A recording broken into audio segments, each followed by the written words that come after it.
Well, way more than the 2 listeners that we have. No, just kidding. Go ahead, Bo. What I would caution all these West teams, you see them bringing all these big stars. What we saw last year, I mean, minus the injuries at Golden State, when you spend so much money on 3 players, you tend to have a bench a lot of times of stiffs. We saw Toronto, who had amazing play from the benches. So I think you'll see a lot of Eastern Conference teams that could be more well-rounded because they do have bench scoring. They got guys who come off the bench and play very well. And so it'll be interesting to see which of those West teams can have the best bench when it comes to shooting, because that could make the biggest difference of who do you have off the bench, and can they come in and give you quality minutes when your stars are taking a breather, or you hit an injury like Golden State did last year. So it'll be fun to see as these other guys maybe fall into place as these West teams would have all these superstars assemble their benches. Mo from the BS Sports Show, always a privilege to have you on and your expert knowledge and being a part of the panel of experts that we have. Where can people find your work and masterpieces, sir? Mine's the videos that were taken down off Pornhub on Twitter at Mo Radio Show. All right. Sounds good, buddy. You have yourself a good day. Oh, man, Thanks, you too. Exactly. Mo from the BS Sports Show, give him a follow on @Mo Radio. He does a lot of sports, but he does a lot of other stuff, pop culture and that sort of stuff. Tony, are you into the Stranger Things? I watched season 1, and I never got to season 2, and now I know that they're on season 3. So I probably need to sit down one of these rainy days and catch up. Well, I'm a big Stranger Things fan, and fortunately I was on pace, but I'm only into episode 3 in season 3. It's really good as far as the nostalgic way. I know you didn't necessarily grow up in the 80s, but the way they do this show is just tremendous, and it's no wonder they've got such a good following. I'm thinking that it's better than Game of Thrones, or probably I know a lot of people will shoot me on that, but I didn't know if you had watched that or not. But these pop culture Netflix phenomenons is, who needs anything but Stranger Things? Yeah, check it out, bro.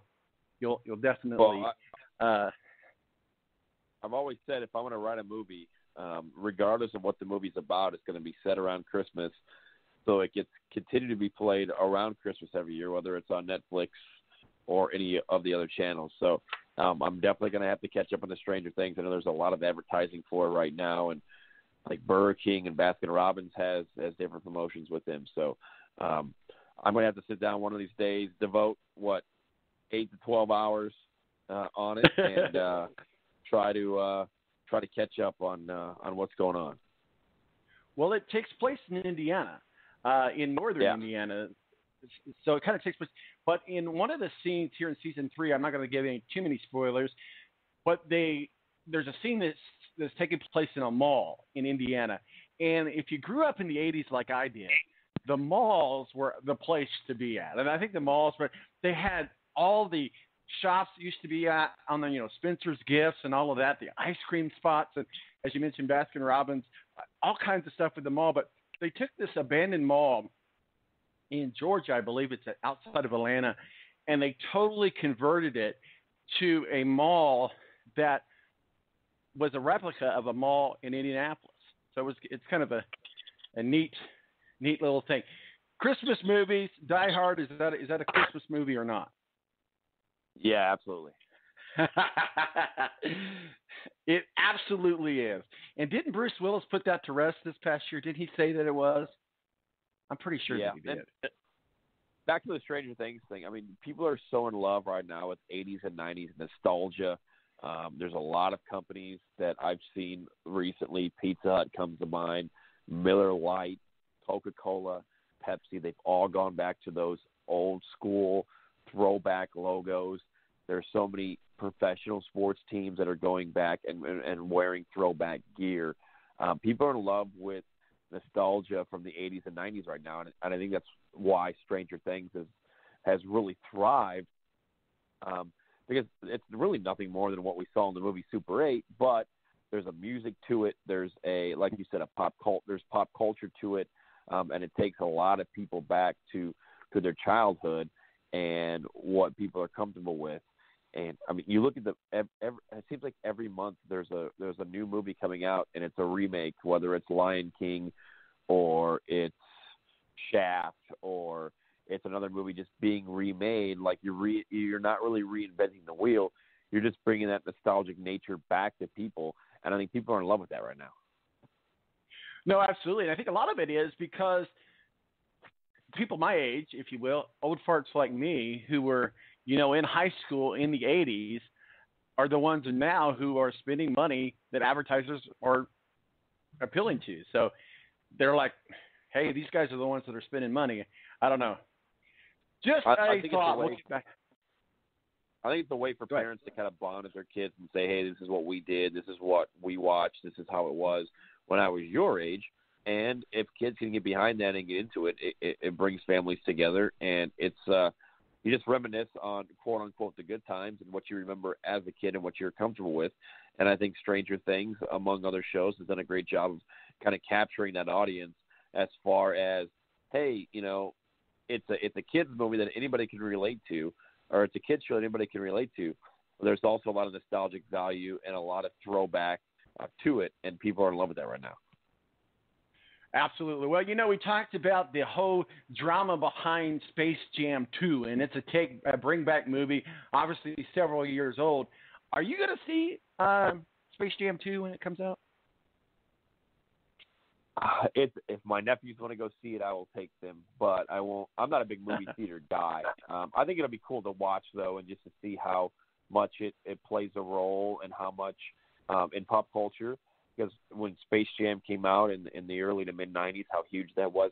And I'm interested to see how they use the NBA stars and how they act and how their characteristics are. So I will probably see it, but probably not in the theaters. Yeah, absolutely. A lot of times, well, you can't say anymore. We could say, well, we'll wait for it to come out on DVD, and I'm old enough to say, well, we may wait for it to come out at Blockbuster. But I'm really starting to show my age. I'm going to have to go into the nursing home soon. But all right, let's get back on track here. We've got a few more minutes. Tony D. Brook Lopez signed with the Bucks. Obviously, there was a trade signing with the Pacers from the Bucks. I'm sorry, that we just talked about. But Brook Lopez signed with the Milwaukee Bucks as well. Yeah, I mean, he was a big part of that team last year that almost made it to the NBA Finals. He's really improved his game as far as being able to shoot the three-pointers because that's what you need to do. And you, as a big man, as a center, and we see it with Miles Turner, and we'll probably see it with Domantas Sabonis this year with the Pacers, is you have to be able to step out and be able to knock down three-point shots, and Brook Lopez really upped his three-point game, and that ended up getting him a contract extension with Milwaukee. I think he's a fit for that team. He's a leader in that locker room, and it's a guy that they want to keep around. So that's good for Brook Lopez, who's really, really changed his game over the last 2 to 3 years. Well, J.J. Redick signed with the New Orleans Pelicans, and the New Orleans Pelicans obviously had the number one pick overall, pick Zion. Zion goes down in the summer league. I don't ever watch summer league anyway. I almost think it's more worthless than the NFL preseason, but that's neither here nor there. It just doesn't count. I don't know. I just have never been able to get into it. But Zion gets hurt in the summer league. He's out. They're anticipating that he'll be back for the season, but he may not be back at the very beginning. But J.J. Redick is there 2 years, $26 million. What are your thoughts on Zion as far as, this big superstar, fun to watch in college, gets drafted number one overall? I think he's going to have a lot to learn. And there's so much, me when I'm in college. When you're in the NBA, it's not all you. And so he's going to have to learn that. But, I mean, I hate to wish ill will on anybody, but, I mean, if he's already getting hurt, that makes me wonder, is he going to be as good and strong as we think that he's going to be? And then, of course, J.J. Redick there to help out with the Pelicans. I like the moves the Pelicans have made, and basically Zion kind of had a banged up knee. He had hit knees with another player, and the summer league's a summer league, and why risk anything? It's amazing to me that lottery picks play in that summer league because there's a chance of getting hurt. But, just you take the precaution on your number one pick and your future in a franchise, at least for the next 5 years, until he may leave and sign somewhere else. But if you're the Pelicans, you protect that pick. And, he got banged up and you don't risk it. And you say, okay, no big deal. It's all good. We move forward and we'll play you when we have to play you and we need you, which will be coming up in October when the season starts. So, I don't think it means he's going to be injured prone. I don't think it means that he's not going to get the run or the playing time that he needs to. It's just simply a precaution that if I was the owner or coach of a franchise that had a guy like Zion, I wouldn't take any more risk than I needed to. And that's what they feel right now with him sitting out. And I think as an owner, as a fan of that franchise, you would have to be okay with that. Let's talk a little bit, move over to the MLB. We've got our last few minutes here, sprinkle some MLB in, get some of this basketball out of the way, and we'll start getting back on track and talking baseball on a more regular basis, if you will, no pun intended. But All-Star break is usually that halfway point, if you will. It's kind of like you want to watch as much baseball as you can. I'm a huge baseball fan. But you really got to start watching and paying attention post All-Star. First of all, let's talk about the All-Stars. The American League makes me want to vomit yet again. Wins, Yankees yet again, right there for the save. The National League just can't seem to figure it out in the All-Stars. And I know it's a fun game to watch, and in the big scheme of everything, it doesn't mean anything other than a lot of bragging rights and this and that. But first of all, what were your thoughts about the All-Star, Home Run Derby, the All-Star game, the American League winning? We'll start with that. Well, it certainly does mean something knowing that you're going to get home field advantage in the World Series. I think the Yankees are the favorites. Boston has kind of faded as of late. You've got an upstart team in the Minnesota Twins that are good. We saw what the Angels did last night, honoring their fallen teammate Tyler Skaggs and combining for a no-hitter. That was pretty crazy. Just shows how great sports are. But, yeah, I thought the Home Run Derby was awesome. Vlad Guerrero Jr. was absolutely hitting bombs. Alonso from the Mets is a great player. As a rookie, he's going to be a guy that's going to be around for a long time. I love the Home Run Derby. It's a lot like Stranger Things. It's nostalgic for me. It brings back the days of playing wiffle ball home run derby in the backyard and trying to hit it over the fence, and then watching home run derby in the greats of Ken Griffey Jr. that was in it, and Mark McGwire and Sammy Sosa. So I love the home run derby. The All-Star game was kind of boring.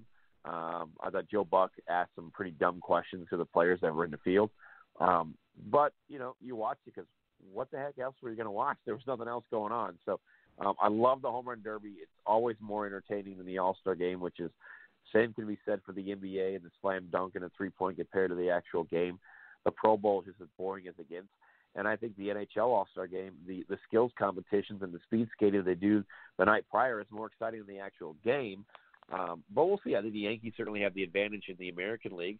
I think the National League's up for grabs. Can the Cubs get going? Can Yu Darvish find the strike zone for the Cubs? Can the Braves keep up their pace? It's going to be interesting to see. I think the National League is totally up for grabs, and there's probably one or two realistic teams in the American League that can make it. Well, we're in an area of the world where most of the baseball fans in our area, anyway, there's a few scattered rogue people, but either Cubs, Rabbits, or Cardinals. I fall in the Cardinal camp, die hard. But then there's the Cubs and the Reds. And so National League Central, what are your thoughts? I mean, the Cardinals are only 3 games back, and, nobody wants to see the Cubs do well. No, I'm just kidding. But so then you got the Pirates, but the Reds are doing what the Reds do. They're 5.5 games back in the National League Central. Let's wrap it up with talking about the National League Central, because that's where most of the people that live near us are fans of.